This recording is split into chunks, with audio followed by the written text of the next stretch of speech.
আমার ঢাকা ৪ তথা শ্যামপুর কর্মতলীর মানুষ বিগত বছরগুলিতে একেবারেই নাগরিক সুবিধা বঞ্চিত। এখানে ৩,৬২,৫০২ জন ভোটার আছে, কমপক্ষে ১০ লক্ষের কাছাকাছি মানুষ বসবাস করে। অথচ আমাদের এই এলাকায় আমাদের সন্তানদের জন্য একটি খেলার মাঠ নেই, একটি জেনারেল হাসপাতাল নেই, কোনো প্রশিক্ষণ কেন্দ্র নেই। আজকে কবরস্থানের সংকট দেখা দিচ্ছে এবং একটি বড় সমস্যা হচ্ছে আমাদের এলাকার যুগের পর যুগ ধরে আমাদের এলাকার জলবদ্ধতা একটি বড় সমস্যায় দেখা যাচ্ছে। আরেকটি বিষয় হচ্ছে যে আমাদের এলাকার একটি বড় অংশকে গত প্রায় ৮-৯ বছর আগে ফ্যাসিস্ট সরকার তারা ফাঁসমহল হিসেবে ঘোষণা করেছে। তো সেখানেও অনেক সমস্যা তৈরি হচ্ছে, পারিবারিক বন্ধন ভেঙে যাচ্ছে এটার কারণে। এছাড়া আমাদের এলাকা একেবারে মাদকে সয়লাভ হয়ে গেছে, কিশোর গ্যাংয়ের অনেক উৎপত্তি আছে, সেখানে নারীরা নিরাপদ নয়। একটি সুন্দর নিরাপদ বাসযোগ্য ঢাকা ৪ করার জন্য আমি নির্বাচনে অংশ নিচ্ছি। বিগত ১৮ বছর যাবৎ মানুষের যে প্রত্যাশা, সেই প্রত্যাশা পূরণে ফ্যাসিস্ট সরকার পুরোপুরি ব্যর্থ হয়েছে।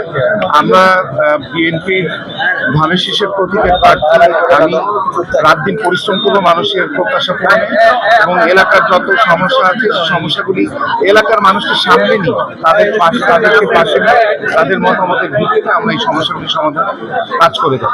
একটি মূল বিষয় ছিল যে আমার এলাকার মানুষ আমার পাশে দাঁড়িয়েছিল, সবসময় তারা আমাকে সহযোগিতা দিয়েছিলেন, আমাকে সাহস দিয়েছিলেন এবং এলাকার মানুষের সুবিধা অসুবিধাগুলি আমি জানি। আমি ছোটবেলা থেকে সেখানে বেড়ে উঠেছি। আমার বাবা সেই এলাকার সাবেক বারবার নির্বাচিত সংসদ সদস্য।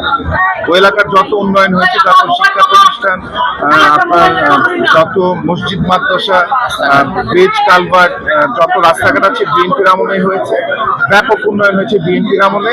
এই বিগত ১৮ বছর একেবারেই কিছু হয়নি। তো মানুষ অনেক আকুল বসে আছে যে একটি অবাধ সুষ্ঠু নিরপেক্ষ নির্বাচনের মাধ্যমে দেশে একটি নির্বাচিত সরকার প্রতিষ্ঠিত হবে এবং সেই প্রতিষ্ঠিত সরকার মানুষের কাছে দায়বদ্ধ থাকবে এবং তারা তাদের কর্মকাণ্ডে দুর্নীতিমুক্ত থাকবেন এবং স্বচ্ছতা নিশ্চিত করবেন।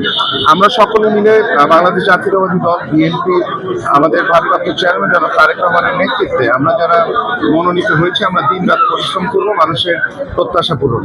মধ্যে ৫ই মার্চের পর থেকে আমরা বিভিন্ন ওয়ার্ডে মত বিনিময় সভা করছি, উঠান বৈঠক করেছি। সেখানে এলাকার বিশেষ করে শ্রদ্ধেয় মুরব্বীগণ থেকে শুরু করে আলিম সমাজের প্রতিনিধিগণ, আমাদের তরুণ যুবকরা, বিশেষ করে আমাদের নারীরা, তাদের যে প্রত্যাশা আছে সেই প্রত্যাশা নিয়ে তারা আমাদের কাছে কথা বলেছেন।